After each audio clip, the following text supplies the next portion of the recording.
क्या झारखंड में लाखों बांग्लादेशी घुसपैठी रह रहे हैं? क्या लाखों बांग्लादेशी झारखंड की माटी, बेटी और अस्तित्व के लिए खतरा बन गए हैं?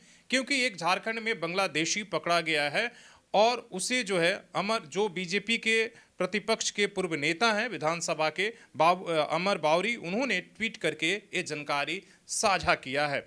और उन्होंने क्या कुछ कहा है उस पर हम बात करेंगे और ये भी बताएंगे ये खतरा कितना बड़ा है। एक तरफ आप देख रहे हैं कि पूरा बंगाल हिंसा, एक तरीके से वक्फ बोर्ड को विरोध को लेकर बंगाल में हिंसा हो रही है, वहीं दूसरी तरफ लगातार बीजेपी चुनावों में आरोप लगाती रही कि झारखंड में बांग्लादेशी घुसपैठिए पूरे संथाल परगना का डेमोग्राफी चेंज कर रहे हैं। और आपने निशिकांत दुबे को सदन के अंदर देखा होगा और सदन के बाहर भी, और पूरा चुनाव विधानसभा का झारखंड का एक तरीके से बीजेपी ने बांग्लादेशी घुसपैठियों के मुद्दे पर लड़ा था। अब कहीं ना कहीं एक बांग्लादेशी का मिलना और पकड़े जाना एक तरीके से उस आरोप को सही साबित कर रहा है।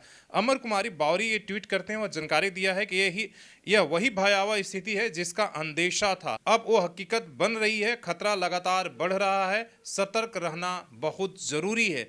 चंदन कियारी में ग्रामीणों ने एक संदिग्ध बांग्लादेशी नागरिक को पकड़ा और पुलिस के हवाले किया है। बताया जा रहा है कि रात में कई लोग संदिग्ध हालात में घूमते देखे गए, लेकिन सिर्फ एक को पकड़ा जा सका, बाकी सभी फरार हो गए।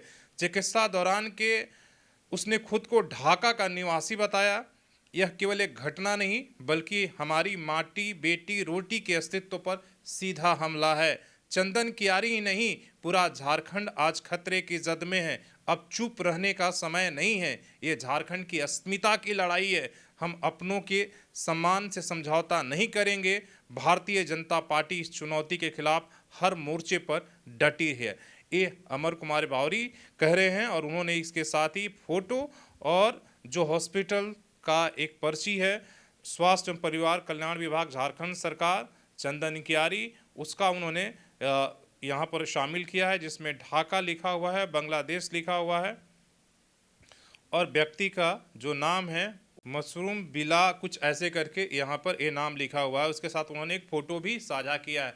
अगर ये हकीकत है तो सचमुच में ये झारखंड ही नहीं, देश की केंद्र की सरकार को भी सोचना चाहिए, क्योंकि ये देश की अस्मिता और अखंडता की बात है। और बात जब देश की सुरक्षा की होनी चाहिए तो ये सिर्फ आरोप प्रत्यारोप तक या चुनावों में सिर्फ चुनावी जुमला बनकर नहीं रहना चाहिए, बल्कि इस देश के नागरिकों को सुरक्षा के लिए अगर कोई घुसपैठ करके रह रहा है। आपके सामने ताज़ा मामला आपने अमेरिका देखा कि वहाँ जितने भी अवैध लोग रहे थे, अवैध प्रवासी रह रहे थे अलग अलग देशों का, किस तरीके से वहाँ कड़े कदम उठाए गए।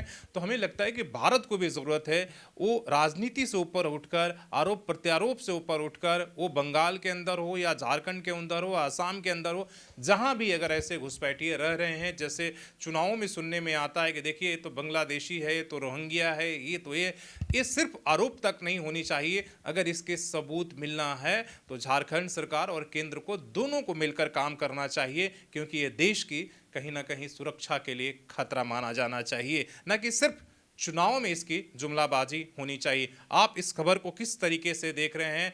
क्या बांग्लादेशी पकड़े जाने पर इसकी क्या ईमानदारी से जांच होगी, या सिर्फ बीजेपी, जेएमएम और कांग्रेस के बीच में आरोप प्रत्यारोप तक और खंडन तक ही ये बात रह जाएगी, या वोट बैंक के लिए ये मामला पूरी तरीके से दबा दिया जाएगा? धन्यवाद।